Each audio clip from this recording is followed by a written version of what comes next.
Racing, MMA, baseball, hockey, and now even football have, for the most part, dropped the woke BS. Basketball is the only remaining pro sport left to die on that stupid hill. Danica Patrick joins me to break it down. Don't forget to like, subscribe, and comment on the Tomi Lahren is Fearless YouTube page at Tomi Lahren is Fearless. The show starts now.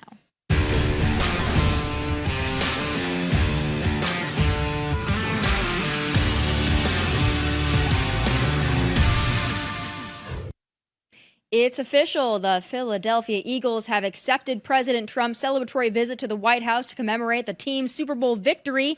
And apparently the acceptance was enthusiastic. Well, this is a major vibe shift considering that in 2018, President Trump rescinded his invite after the players said they wouldn't show up. Now, does this mean the NFL is now conservative? No, it means that the stupid and pointless political virtue signaling and Trump derangement bandwagon bully mentality has dissipated, at least for now.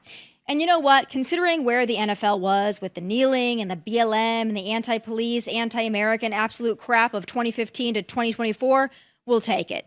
And the NBA should really consider following suit, if they want to save their league, which is hemorrhaging viewers and give-a-dams. The WNBA should also take this suggestion into consideration, given the fact the NBA bankrolls their attempt at a league.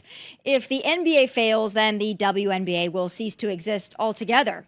Yet it seems someone forgot to remind the WNBA of that inconvenient truth. And I guess since Angel Reese was given a meal deal in her name over at McDonald's, her ego has been so inflated she is demanding more unearned money. Girl, y'all benefited from everything. Y'all youngins benefited from NIL. What does that mean? We deserve more. Of course. Everybody. I agree. Everybody. I agree with that.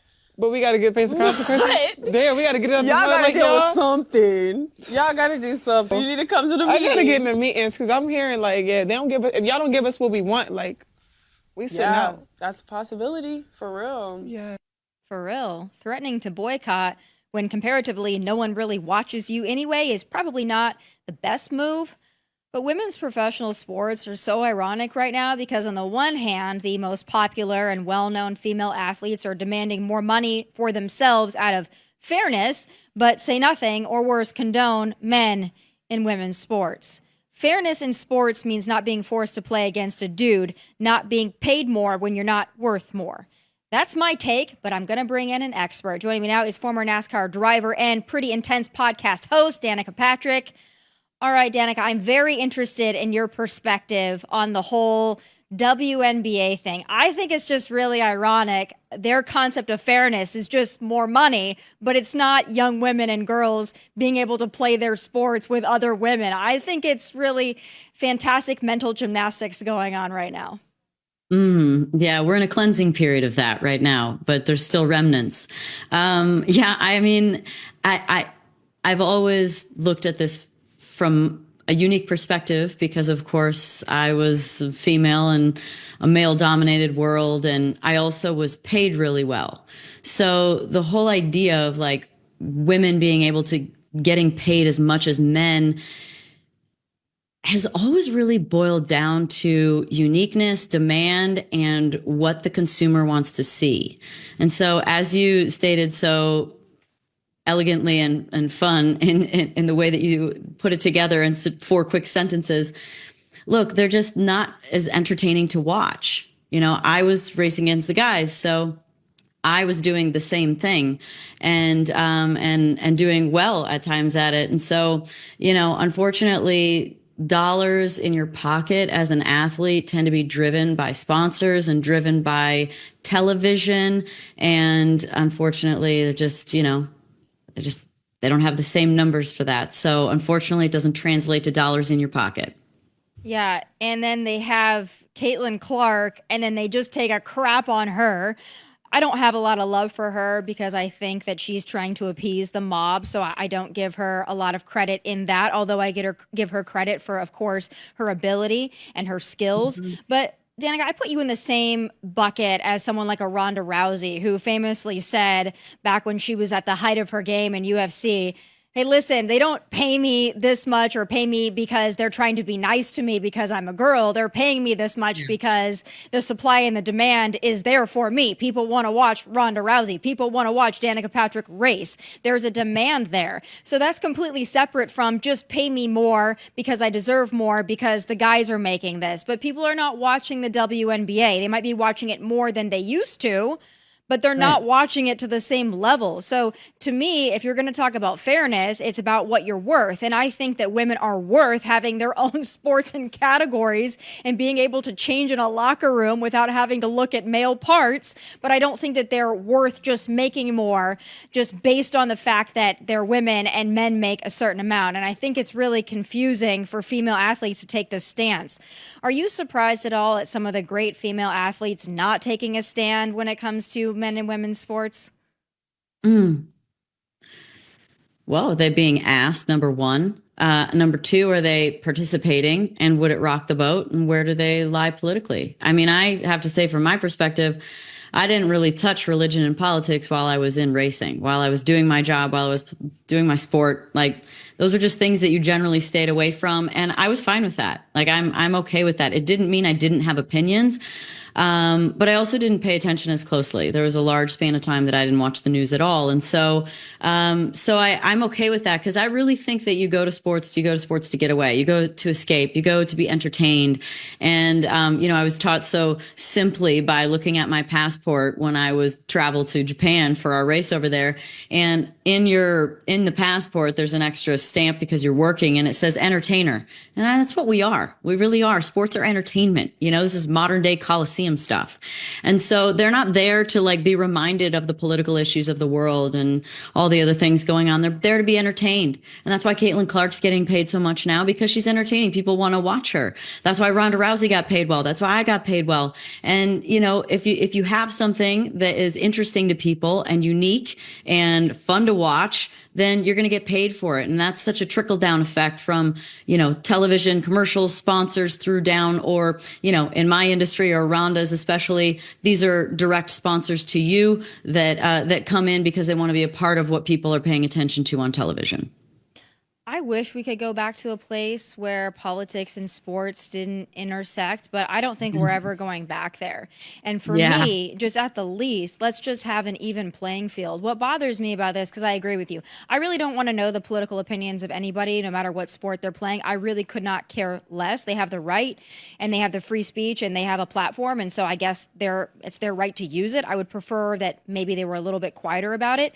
What I think bothers me is, as I mentioned in my opening there, it became just very one-sided. It's like, if you're a liberal, you have liberal perspectives, you support Democrats, you're able to use your platform, you're encouraged to use your platform, you have, certain nights and festivities that are dedicated really to that one worldview. But if you are conservative or more on the conservative side, you just have to shut up. And it's not just you, it's so many that are on the conservative side that feel like they have to wait until they've retired from their sport to be forthright about their values. And I'm just wondering why you think that is, that so many in your position feel like they have to be quiet about their values when the other side has never been asked, nor have they ever been quiet about what they believe in. Yeah. I mean, control of the media is part of it, as well as sponsorship, and these sponsors wanting to make sure that they look good to everyone, which is really impossible, but they're just generally trying to not make anyone mad. And I think there's also been an underlying implication that if you don't think in this new progressive way, that you're behind. You're not with it. You're just living in the past, and you need to grow and evolve. And I think what we've seen is that you can grow three arms. This can get a little sideways. And so I think in culture, we do have to things generally evolve here and there, but there are also just core beliefs and values that are just permanent to being a human being, and fairness, and just being rational. This is so and it's finally cool to be conservative again. And we have to thank all the people in the movement, all the Democrats that became Republicans. I mean, we have to thank them, because it's finally okay to speak your mind and speak rationality into people again, and at least just what you believe. Yeah, I'm glad that you brought that up because it does seem that right now we're in a cultural moment where being conservative or a Trump supporter might be more culturally in vogue and favorable than being a Democrat. I can't really think of any prominent Democrats right now. I think they tried during the election. Obviously, they all came out for Kamala's $1.4 billion wasted money campaign and they wanted to support her. But I think now, if you look around, I don't think there are a lot of celebrities that are really clamoring, at least celebrities that are, iconic celebrities in sports or entertainment that are clamoring to be on the left, unless they're really on that like LGBTQ bandwagon, because that is still obviously going strong with all of the popular musicians and entertainers and whatnot. But I would just think in general right now, pop culture, at least in some sense, is being taken over by the MAGA movement. Do you see that from where you sit, or is it still a price to pay if you're openly a Trump supporter when you are a fixture of pop culture? No, I think you're exactly right. I mean, what do you see these days is really just people that decided to not live in the United States anymore. Wasn't Rosie O'Donnell the newest one? And I think that Ellen DeGeneres and Portia moved. And I think that's really all you see that would maybe continue to support that movement. But, at the end of the day, even while campaigning was happening, it was so easy to see that the conservatives that spoke out continued to speak out, had something to say, had perspectives. And from the other side, what you saw was a flash in the pan, or less. Like you thought that Beyonce was going to perform, but she didn't. So sometimes it was underdelivered even. So, these people came in for a moment, or like even Taylor Swift writing some long post when things started boiling up a few months before. Like, where did they go? What do they think now? And I think that I think it's actually there's more of an opening right now for conservative perspectives than anything. And, I've been thinking about this, that, whether you're, a celebrity or whether you're someone that wants to run as a Democrat in the future, I think when someone finally comes forward that agrees with a lot of the obvious great things that are going on with the country, whether it's immigration or Doge and getting ridiculous things out of our bottom line as Americans, or an endless list, or getting people out of positions that are not trustworthy, as we've seen recently. I mean, we're seeing that these things are really making a big difference. And then when someone finally agrees from the other side, from the left, I think that's when the movement will start to take shape again, and when the party will start to find an identity again. But it's going to, take risk out of that person. And look, I'm not rushing it. I don't care. Stay as far left as you want. This train is going full speed ahead on the conservative side. And I don't want them to catch up necessarily, but I really think that's the case. As soon as someone finally just sort of tames it down, agrees with the obvious things, rational perspectives, as well as putting their own twist on it, that's when they'll start to get some grip again. But that's obviously not happening anytime soon. And they're the cancel culture, population of the world. So they're going to have to take a risk against their own people. Yeah. See, I see something very different that I think is going to happen. I think in 2 years' time, when we head into midterm elections, I don't think that Democrats are going to go for the moderate approach. I think they're going to go all the way back into woke, because I think they're going to see an opening there. If we take 2 years or 3 years off from woke, I think they're going to find the chance to resurrect it. And I think things are going to be going so well in the economy that people are going to have time for luxury items like woke. I think people were so tired of it in 2024. It's like, we don't really care about the pronouns and the woke and the BLM because we just want our country back and we just want to be able to afford things and we want America first priorities. We don't have time for all this crap that comparatively doesn't really matter in our lives. But I think as things get better for people financially and economically, they're going to have more time for these pet project issues like the extreme LGBTQ, the BLM, the pronouns, the men and women's sports, all of it. I hope that that's not the case, but I just have a feeling that woke will try to make a comeback. Danica, would I be correct to assume, at least previously, that if you were a conservative in entertainment, in prominence, iconic, that if you didn't say anything, that was probably the conservative amongst the group? Like the loud ones, the liberals, we knew who they were. If they said nothing, they were probably more conservative. Was that really fitting the bill, at least previously? Yeah, I mean, I think that could be said. But I also think that just in general, going back to at least sports in general, no matter what, you just stayed away from it. You just stayed away from religion and politics. Those were just sort of gold standards. Even when I go to a speaking engagement or various different things, and there's an itinerary and it's like topics to avoid, colon, politics, religion. It's just a standard. So, I think in general, it's just to appease the sponsors and the people that are paying their way. I mean, you even see it like look at basketball and Nike and saying anything negative about where those shoes are made. The huge athletes have to be careful for that. So these are companies that are paying bills. And so I think it's better to just stay away from all of it. But it's probably safe to say that, the quiet edge could be on the conservative side.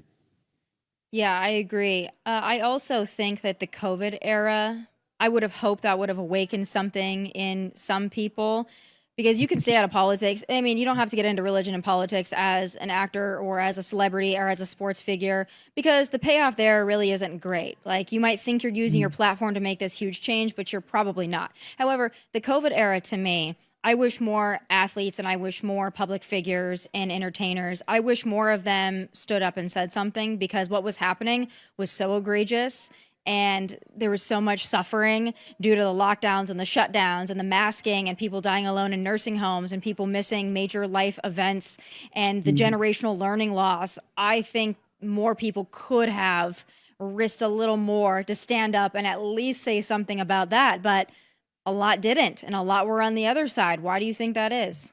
Yeah, it's probably true. I think, well, one thing that comes to mind is that there was like always a new deadline, right? There was like, oh, for 4 weeks, 6 weeks for this. It was like this goalpost that just kept moving as to when you were going to get free again. And so you're thinking like, at first, I don't know about you, but I loved it. It was great. You relax. I'm kind of an introvert anyway. So I kind of enjoyed it, but they're just the goalposts of when the time of this would come to an end just kind of kept moving forward. So it's easier to just kind of go about your business when you think it's going to be over within a few weeks.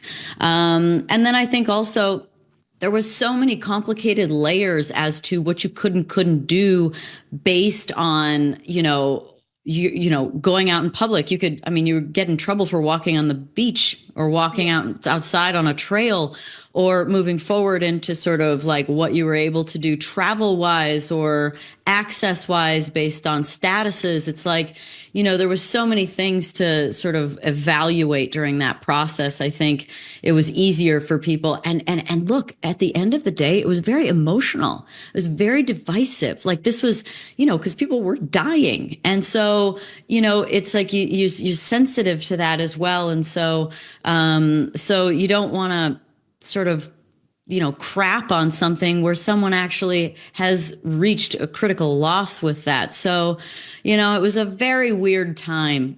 Obviously now we look back and things should have been handled much differently from a health perspective. And this is the stuff that I hope that RFK comes in there and helps really clear up with such a vast, massive knowledge when it comes to that stuff. I hope that we clean that stuff up so that we don't end up in that same place again. Yeah, no, I mean, it was 5 years ago, really, almost to the day when things 5 years ago yesterday. Yeah. Lockdown and shut down. I was in LA at the time. We were the very first to shut down under the leadership of Governor Gavin Newsom, who's trying desperately right now to soft launch his 2028 run.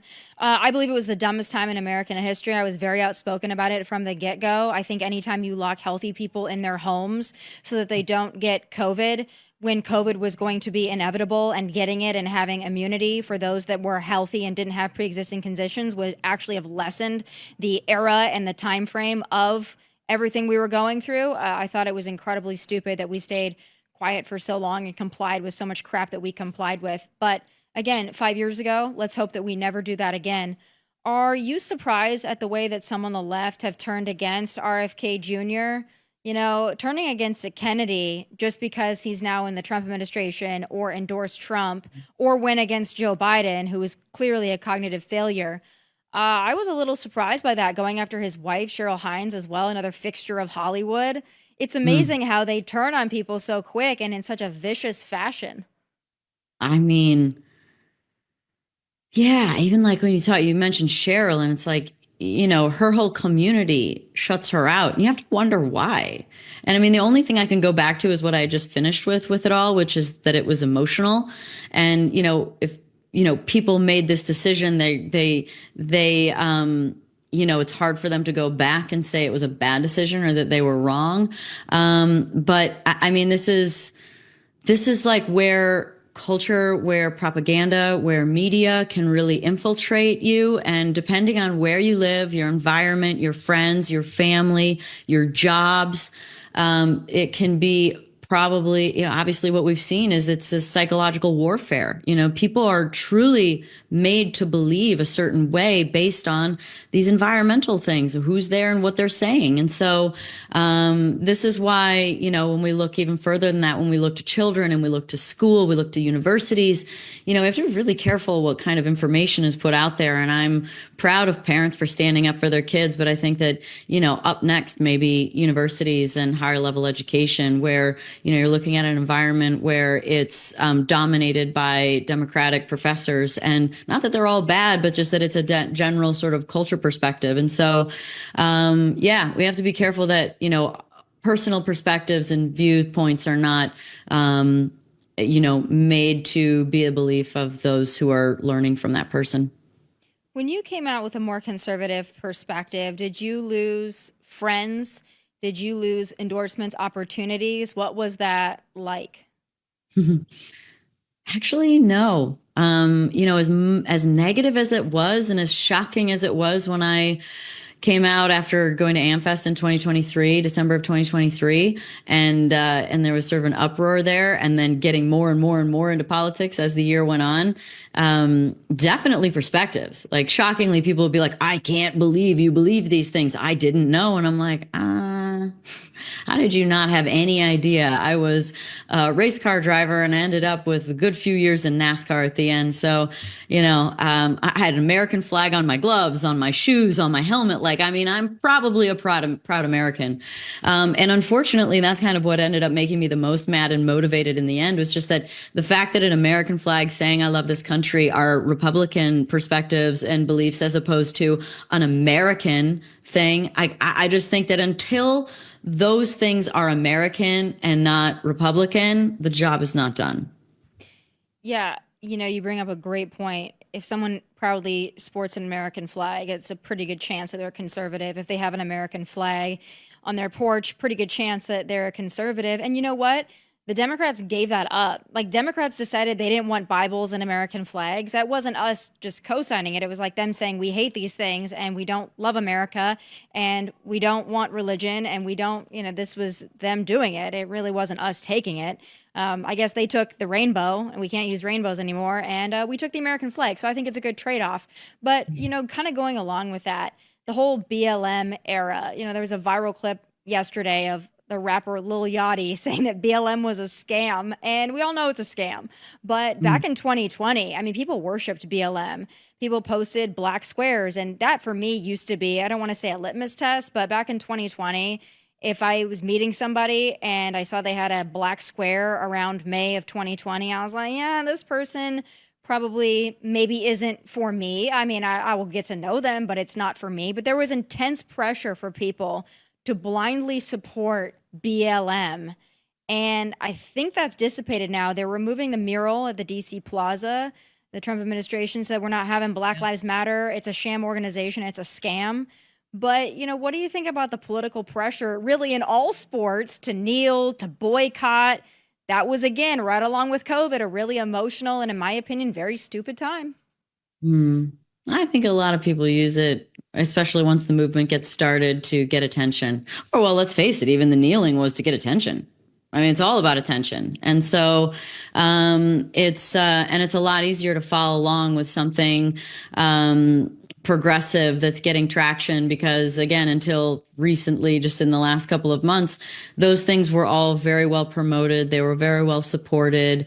They just had a do not, pass go, collect $200 kind of thing. You could just keep going with it. So yeah, I think that, it's lack of identity. I think that could boil down to it too. A little bit of lack of identity and a little bit of, just you got to mature and have some good judgment of timing and place. Like you can still be, you can still be an athlete, or you can still have beliefs within whatever it is that you do, but time and place, right? You can still do that. And if you want to be active in a community to promote it, go be active in that community, right? If cameras want to follow you, fine. But I think that a lot of times this ends up being about attention. And I think we see that across the board in a lot of different ways. It could be even in some of the gender stuff, some of the, relationship identification. Like some of this could just be a little bit about being unique and different. Yeah. And it expresses differently throughout time and where that is. A couple of news of the day, controversial things that I want to get your perspective on. Number one, there is a representative who is transgender. Sarah McBride was purposely referred to as Mr., and it's getting a lot of traction. And I want to give you my perspective, and then I want you to give me yours. Here's my thing about it. I don't believe in purposely misgendering someone to be mean. And I feel like it's mean-spirited to do it just to be mean. Now, that doesn't mean that I want transgender people in women's sports or women's spaces, because that has an actual physical, tangible impact. But simply calling somebody Mr. to be a jerk, I just as a human don't like it. And there's a lot of conservatives that think that that's taking back, truth. And I'm wondering your perspective on that kind of hot topic of the day. Yeah, I mean, it's interesting. I watched that too, and I thought it was, I had to rewind. I'm like, wait, Mister, hang on, we got to figure this all out. Like, I'm still learning the characters in politics right now. I'm like, oh, it does look like a girl. So, obviously, there's been a transition made. It's a lot different than when someone's at a cafe and it's a guy with a beard and a mustache and clearly a man, but then has a skirt on and lipstick, and you're like, want to be called a girl. It's like, that is very difficult to understand. And this is reaching, this is attention, this is reaching, this isn't fair. But, I think that, it's probably pretty obvious that, that transition's been made and it's a girl. I think that this is the slippery slope that people ride on. And I think I have to agree with you. I think it was probably a stand being made by him about saying Mr. And I don't know if there's actually any rules to that. I don't know, identifying people by their biological birth gender is like what's required. Probably not.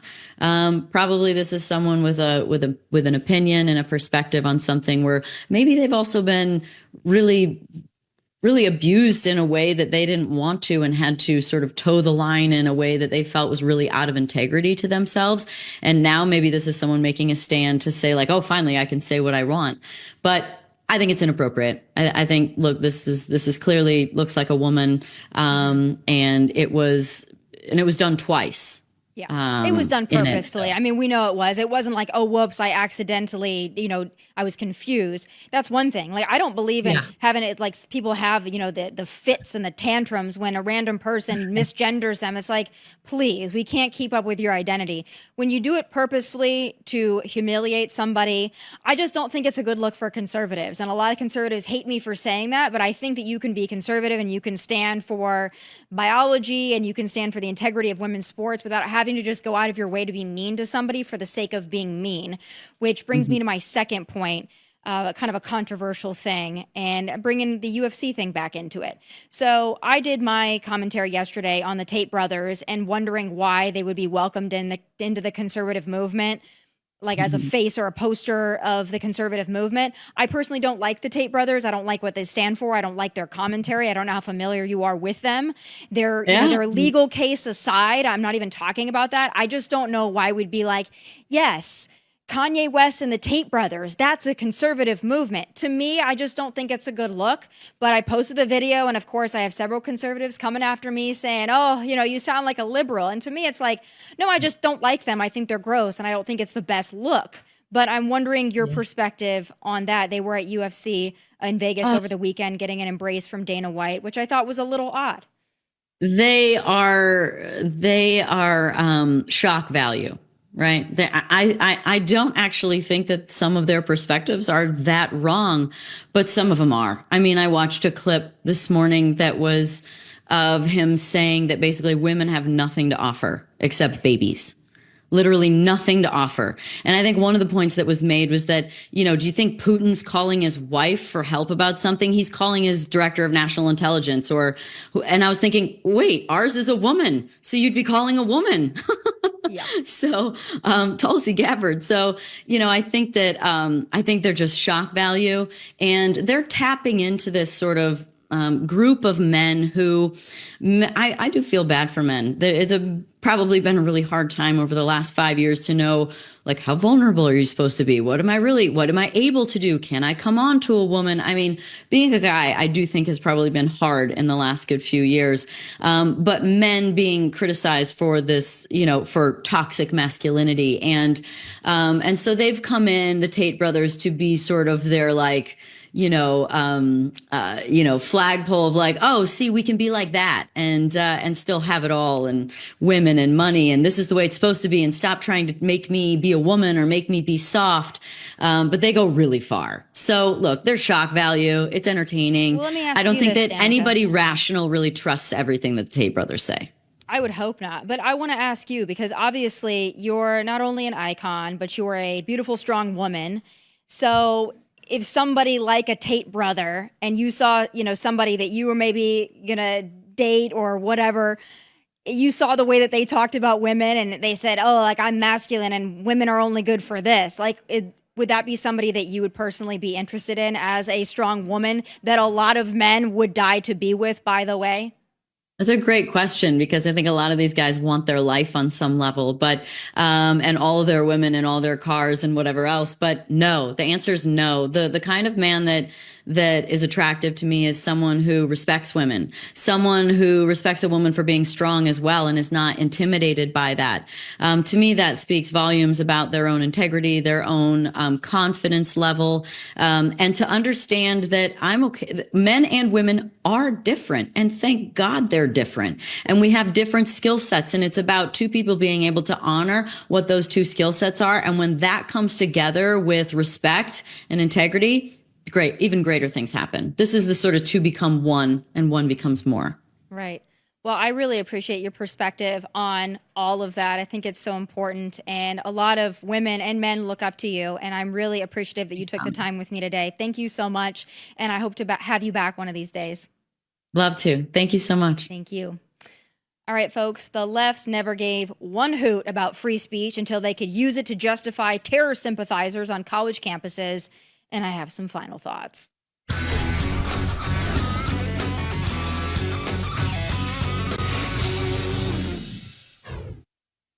Oh, looky there. The usual suspects in their masks and pro-Hamas garb out there doing what they do, spreading hate. Now, they have the First Amendment right to do that until they get violent and break the law, that is. But to all the folks, including the Democrats like Rashida Tlaib, who think for 1 second non-citizens like Mahmoud Khalil enjoy the same ironclad protections as American citizens, well, you're wrong.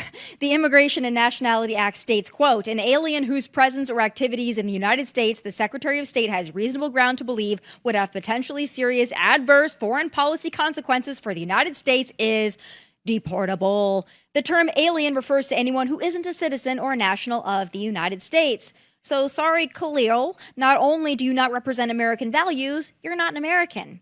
Let me also point out that besides being a terror sympathizer and national security risk given his overt anti-Semitism and overt pro-Hamas behavior and incitement, Khalil came here in 2022 to attend Columbia and was granted the green card with remarkable speed in 2024. Those things seem to happen pretty dang quick under Joe Biden, imagine that.